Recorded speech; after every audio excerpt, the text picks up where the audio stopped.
All right. Hello, everyone. My name is Mark Shieldrop, and I'm a public affairs specialist and spokesperson for AAA Northeast, primarily in Massachusetts.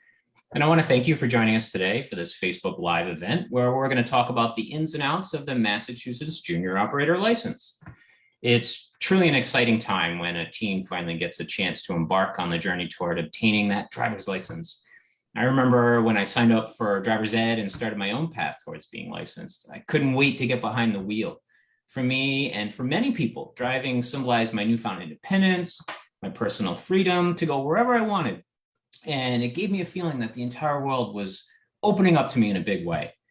But that was a few years ago, and things are a little more complicated. And today's teens and parents have a bit more work to do before getting that permit and ultimately completing this JOL process successfully.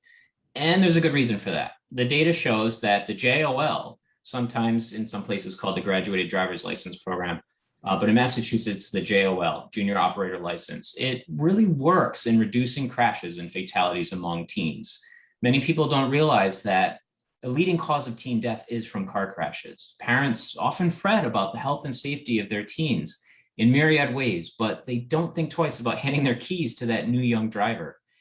So this event, this Facebook Live, is part of an ambitious effort that we're undertaking this summer to raise awareness about what we call the 100 deadliest days for the nation's teens on the road. Nationwide, there were 7,038 people killed in crashes involving teen drivers from 2010 to 2019 during this period between Memorial Day and Labor Day. That's 7 people a day each summer. With school out of session, less restrictions on teens in the summer, and COVID-19 restrictions being lifted this summer, we're hoping to encourage parents to model safe driving behavior and to make sure their teens follow them too. So let's face it, teen drivers are less experienced, and because of that, they automatically have higher crash risk. According to the AAA Foundation for Traffic Safety, their Culture Index, a survey of drivers, drivers age 16 to 18 admit to having engaged in all sorts of risky behavior. About half admit to speeding on residential streets. 35% admit to texting while driving. 32% admit to red light running. 30% say they've driven aggressively. 25% say they've driven drowsy, and a stunning 17% say they've driven without a seatbelt. So these numbers need to go down. And despite the success of the JOL in reducing teen crashes, injuries, and deaths, there's still so much work to do. So please keep an eye on AAA Northeast Facebook page all summer and visit AAA.com/deadliestdays to follow our campaign, which runs through September 6th. So and with that out of the way, let's talk about the journey for teens to get their license. I'm thrilled today to be joined by none other than the acting registrar of the Massachusetts Registry of Motor Vehicles, Colleen Ogilvie. Colleen has been with the RMV for over 30 years and named acting registrar in January of 2021. Congratulations. She has served in senior management roles at the RMV for over 20 years. During her time at the RMV, she's been leading RMV teams through internal and external customer service and technological improvements and transformations, starting with the recent core operational system replacement. Colleen has been involved with the growth of RMV internet transactions, implemented the civilian road test program, launched efforts to increase organ and tissue donation enrollment. She's improved driver education and many other RMV programs. She's focused on delivering continuous improvement and improving safety. She received a bachelor's degree from Assumption College and a master's degree from the University of Massachusetts. Colleen, thank you so much for joining me today. Welcome. Thank you. Good afternoon, everyone. Yes. So that long-winded intro, let's get down to business. If you could briefly walk us through the JOL process and what parents and teens need to know. Sure. Welcome, everyone, today. Thank you for your interest. So junior operator law, which is known, is also the cause of what's issued a junior operator license. So basically, the junior operator law statutorily sets the minimum standards by which somebody can obtain a driver's license between the ages of 16 and a half and 18 years old in Massachusetts. It sets the standards for the requirements for driver's education, the number of hours behind the wheel for practicing with the driver program, as well as with the parent or guardian, and restrictions once the teen receives a license, operating restrictions that they must adhere to while they're between the ages of 16 and a half and 18. Driver education requirements for program means that students need to complete 30 hours of classroom instruction followed by 18 hours of on-road instruction with the driver's ed business, 12 of which is behind the wheel training, 6 hours of observation. And then obviously in Massachusetts, they also have to complete 40 hours with a parent and guardian in order to be eligible to apply for a road test to obtain a driver's license in Massachusetts. Great. So it's pretty comprehensive. That's a lot more comprehensive than when I got my driver's license back in the day. So what are some of the common misconceptions among parents and teens about the junior operator law? I think one of the biggest surprises for parents is what happens if once their teen has a junior operator license and they get something like a speeding ticket, the amount of fines, penalties, and they have to take the whole process over. Take the permit test, take a road test, take a behavioral class, pay a $500 fine, and serve a 90-day suspension if a junior operator gets a speeding violation. So it's pretty significant, and most parents are pretty surprised at the cost that it's going to take to put their child back on the road. So that's really an important process to understand. Yeah, it's pretty punitive, and what I understand it's because it really tries to hammer home the emphasis on being a skilled and safe driver. And it also shows that things have changed a bit from when mom and dad got their license to when their teen gets their license today. Right. If I may make one more point, is in Massachusetts, the law requires 40 hours of driver training with your parent or guardian. And really, that's really just a minimum. In fact, most families should be spending hundreds of hours behind the wheel with their teen before applying for a driver's license, because it's that amount of time that's really needed to develop the right kinds of driving skills and expose them to the right experiences. Yeah, that's a great point. It takes a few years for a new driver to really develop the skill set to be a safe and experienced driver. And at AAA, we often tell people that, when you first set out, you're going to be not a very good driver at first, and it kind of takes quite a bit of time. So if a family's about to start this process, what is the key advice you give them right off the bat? So two important points right off the bat that are coming from another parent that has gone through the process. Number one is, what is the maturity of your teen? Just because they're about to turn 16 and the law allows them to apply for a driver's permit, that's a big responsibility. Is your family ready for it? Is your child or person that's in your responsibility, are they ready for this responsibility? Do they have the right maturity level, focus, and confidence for this? Some teens don't. Some teens will admit they don't. And that's okay, but that's one thing. The second thing that's an important part is, as part of the application for a driver's license and a permit at the registry in Massachusetts, we provide and make you go through an eye screening process. You don't want to learn your child has a vision problem at the time you're at the registry. So when you're ready to start that journey with the registry, if they have not had an eye exam prior to age 16, you might want to get an eye exam before taking them on the journey to get a permit. And then the third point is do your homework and do some research on driving schools. Just because a friend's child or your child's best friend has gone to a certain driving school, you as a parent determine what's important to you. You're making a large investment into a business for training. Learn about that school, interview them, determine if they're the right solution for your family. That's good advice. And that's particularly interesting about the eye exam. That's something I hadn't thought of. And I have 2 young children, so I'm still a few years away from the process myself, but that's certainly something I'll stick in my back pocket. So some teens are thinking, you know what, this is a lot of work and I don't want to drag my parents into this. I'm just going to wait until I'm 18. I don't need to drive yet anyways. So when I'm 18, then I'll get the driver's license that way. So if someone's making a conscious decision like that, why might that not be a good decision?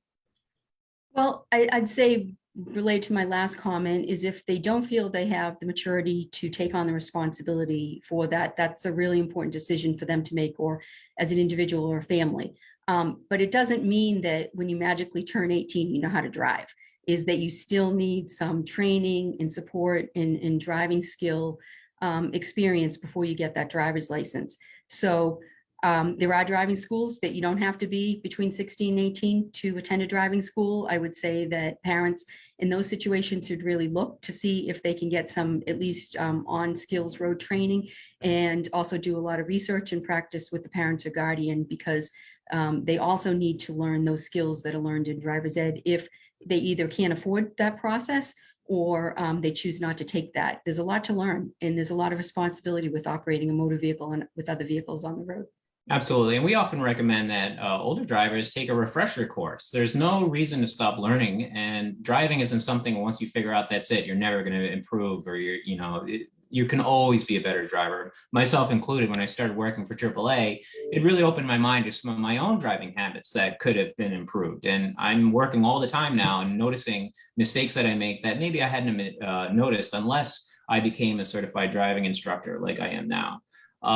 So one thing that I think is interesting, parents can do, and it's promoted on the RMV website, which I recommend people check out to find out more. Long before you get involved in this process, give it a good look and go through the steps there, because it kind of breaks down a lot of the details really well. One thing that's mentioned is the parent supervised driving program. Why should families use that program?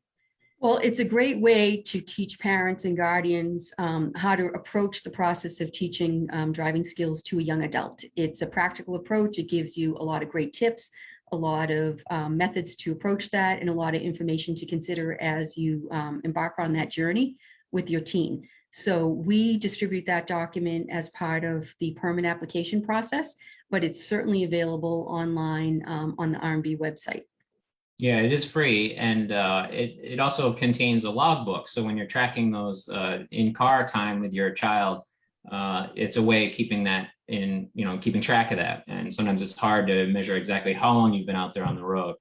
One other piece of advice I like to give to teenagers when we go to high schools and talk to students about safe driving or impaired driving, I say, before you get your driver's license, when you're in the car, put down the phone and watch your parent drive. Like, take a look at what's going on around you. If you feel anxious about four-way intersections or merging onto the highway, well, watch how your parents do it and see if you can learn that way. One thing I was really excited about driving, I was obsessed with cars when I was a little kid. I loved the Matchbox cars and automotive, the world of automotive, enthusiasts was a big thing for me. So I learned how to drive stick as a toddler and a young boy, just watching my mom and dad drive stick, because we always had manual transmission cars. And so I kind of understood how these things work. So when it came time for me to get behind the wheel and learn actually how to drive, I kind of had that leg up. I already had some experience just observing. So put that phone down, pay attention to how mom and dad drive, and hopefully they're good, safe, reasonable drivers. So you're getting that experience firsthand ahead of time. So many parents kind of grumble about having to attend a parent session during the driver's ed process. That is a step that needs to happen. It's one of the courses where there is a parent session. So why is it important for parents to be there that time? Well, first and foremost, I think it's really important for you to understand what your teen is being taught so that you can help support those new skills that they're being taught in methods. It's also an opportunity for you to understand the implications of bad driving of your teen and what are those fines and penalties that they'll have to serve, because it can get pretty costly. It's also important, and it's an opportunity for you to connect with your teen. Sometimes it's hard to connect with your teen in terms of what's going on in their life and your life, but this is something that you have in common. They have to rely on you for support and assistance getting through this process. And you may find a new way to engage with them and have some meaningful conversations. And as you indicated, that self-checking your own driving skills is really important. Sometimes as adults driving for a long time, we get lazy and develop sloppy habits. So it would be a good opportunity for you to revisit how you're approaching a stop sign and what you do when you see a bicyclist or pedestrian. Are you observing the rules of the road so that you're teaching the person that you're mentoring the right approach to road safety? Yeah, it's true. I mean, it has happened that I've been in a classroom and a student says, well, my mom's kind of a road rager. She screams and yells at other cars and leans on that horn. And so it's one of those things where if your child is about to embark on getting their license, you got to really check yourself and think, am I modeling the right kind of behavior? And it's tough. Sometimes it's our teens who are holding us accountable rather than the other way around, where this process can be beneficial for the whole family. And really, it's all about everyone driving safe. That kind of leads into this idea that, sometimes the parent-teen dynamic can be a little stressful. Let's face it, sometimes maybe that kind of dynamic might not be optimal for learning to drive. I can just picture my own father. I love my dad, but he was the kind of guy where he said, I'm going to show you how to sweep the kitchen floor, and he would take the dustpan and broom and do it all by himself, and he wouldn't let me do anything. That dynamic, he tends to take control, or he would fuss. And sometimes I could see a parent, don't do this, don't do that, don't do this, not giving that teen kind of that breathing room to sort of learn. And also there might be fear of scratching up the family car. So in that kind of situation where a parent or a teen can recognize that, maybe this dynamic isn't going to work very well and it might be too stressful, what advice can you give to them? So the first lifeline I can share is that your teen can practice driving with anyone who has a driver's license for at least 1 year, who is at least 21 years of age and is sitting in the seat next to them. So it doesn't have to always be the parent. It could be another family member or friend that you trust to teach the right behaviors. It is a stressful time, and it can lead to conflict.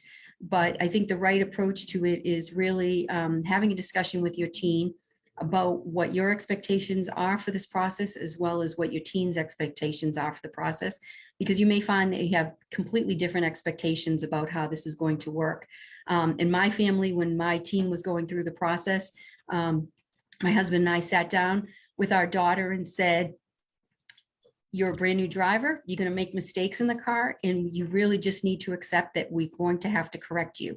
And if we correct you in a stern manner, we will try to stay in control and not yell, but it's a safety situation and we need you to respond. Don't challenge us. Don't debate us. We can do that after we're outside of the car. And it mostly worked. I think there was 1 or 2 times my husband had to grab the wheel.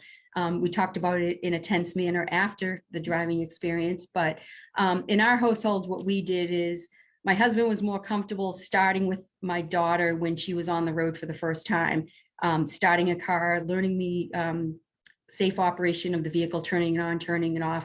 And then once she got a little more experience with him, then we rotated and we both took turns driving with her. So in a family, if there's somebody it's more nervous than another family member, then discuss that about what's the best approach. If there's somebody outside the family that can help, because you really want to provide a safe environment where you're instilling confidence with your teen. If you react to everything they do every single second, that's not helping them build confidence. So as mentioned, that reacting, grabbing the dashboard or grabbing onto the door are not good nonverbal signals to your teen driver, and it's not instilling confidence. So while it might make you feel safe, again, you have to try to control your actions while you're teaching and operating and supporting that new driver.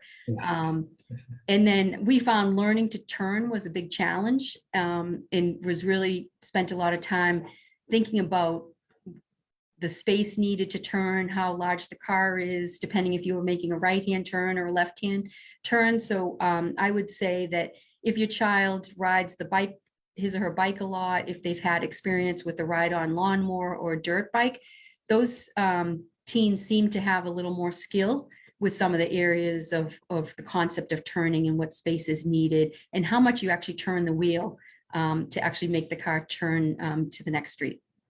Yeah, that's a really good point. That's one of the big challenges I faced when I first started driving, was kind of being able to kind of visualize the space around me, and I would turn too soon. And so I, hit that curb, or entering a parking space in a parking lot in a busy shopping plaza, having to back up and go forward multiple times to finally be able to do it, and things like parallel parking. And that all comes with experience. I have a question from the audience. Here's one that's pretty interesting, and this is a bit more kind of based on your job. Has there ever been any thought about having the same rules for getting your license across all 50 states? So we have the concept of one driver's license, with the idea of, for many years, motor vehicle departments making sure that your driving record and your privilege go from state to state. But as you know, if you've lived in other states, different states have different political processes and laws that you have to abide by. So I think that would be a pretty big lift. in terms of having standard requirements amongst different states. There's different motivations based on the geography of states and in the political process. Very good. And getting back to that time with the parent in the car, one of the other things that might come up is, say, AAA, we have driving school.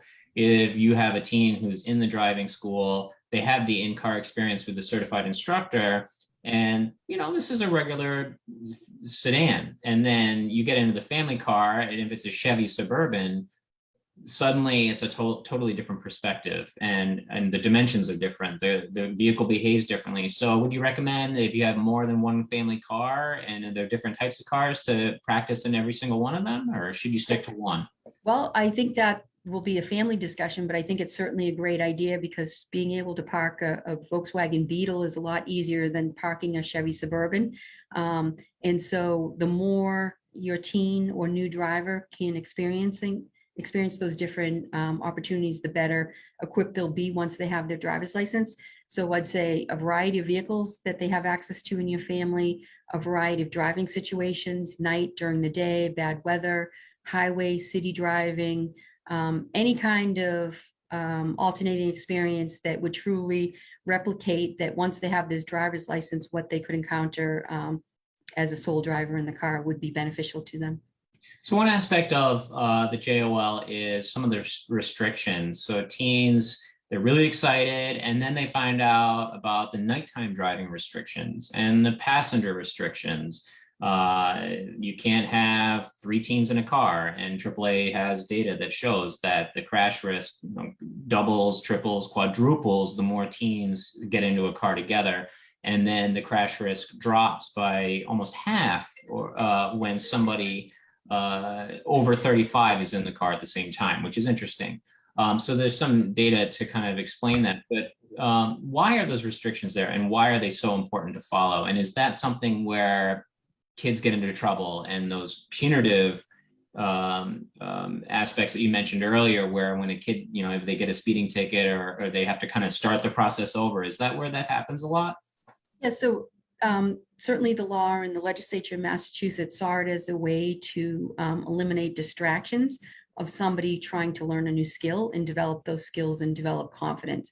And it was felt that anything like having other teens in the car are going to be a distraction, maybe playing the radio loud, talking, laughing, pulling tricks on each other and such is a distraction, as well as after midnight, it may not be safe driving conditions for people in terms of confidence in having skills of how to maneuver the road when they may not be as familiar with it. So those things were part of the law to really provide an environment for somebody to improve their skills and confidence for a period of time before they were able to drive without any limitations. So we feel in Massachusetts that that has helped reduce the teen crashes and fatalities and distractions. Great. And one more audience question. So have the rules changed? Can you still ride a motorcycle with just a permit without a driver's license for a car? Yes. In Massachusetts, a Massachusetts motorcycle learner's permit, you can operate a motorcycle with no passengers. Okay, that's interesting. Are there any common questions that just come up over and over and over asked of the registry about the JOL? I think generally a very common question, certainly in a state that is offering the opportunity to get a real ID, is what are the identity requirements? And meeting the identity documentation requirements are really important, whether you're applying for what we call a standard driver's license or permit, or a real ID compliant permit or license. And so knowing those, and we have very extensive information on the RMV website and in the driver's manual that's also on the RMV website that identifies what criteria you need to meet and what type of documents can meet those criteria. So for a real ID, you have to prove your social security number with a document. It has to validate electronically.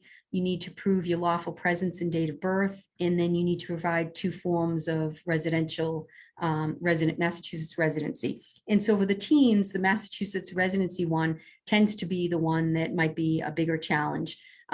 One way to guard and meet that requirement is a high school transcript from the school that would have the teen's name and address on that, indicating, whatever high school they go to, get that from your school. And then we also have something called an affidavit of address.